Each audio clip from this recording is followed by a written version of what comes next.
अर्जुन को 5 प्रकार के भोजन न करने की सलाह दी थी भीष्म पितामह ने।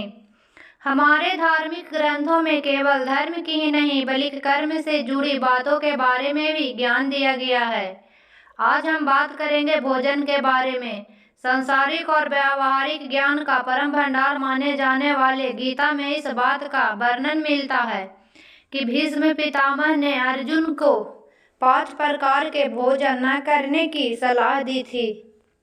इन 5 प्रकार के भोजन को यदि मनुष्य कर ले तो उसके घर में दरिद्रता आ जाती है।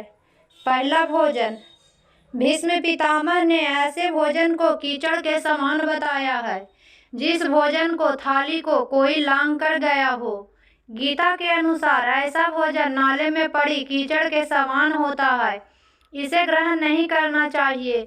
यदि गलती से भी आप घर में भोजन की थाली को लांग गए हो तो बेहतर होगा कि इस भोजन को स्वयं न खाकर जानवरों के लिए दे दिया जाए। दूसरा भोजन।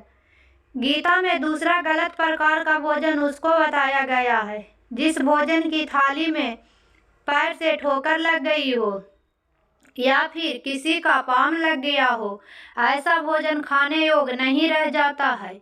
ऐसे भोजन को ग्रहण करने से बचना चाहिए, नहीं तो आप दरिद्र हो सकते हैं।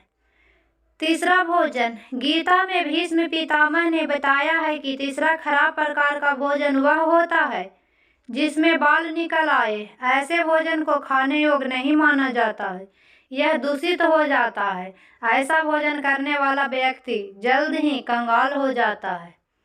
चौथा भोजन। चौथे प्रकार के भोजन भीष्म पितामह ने वह बताया है कि अगर पति और पत्नी एक थाली में भोजन कर रहे हो तो उसका प्रेम एक मद के रूप में उस भोज में आ जाता है।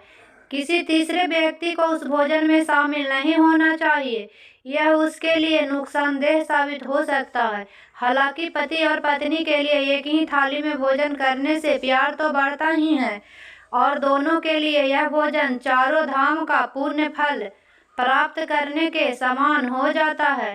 तो प्रिय भक्तगणों, 5वां भोजन जानने से पहले चैनल को सब्सक्राइब और वीडियो को लाइक कर लें।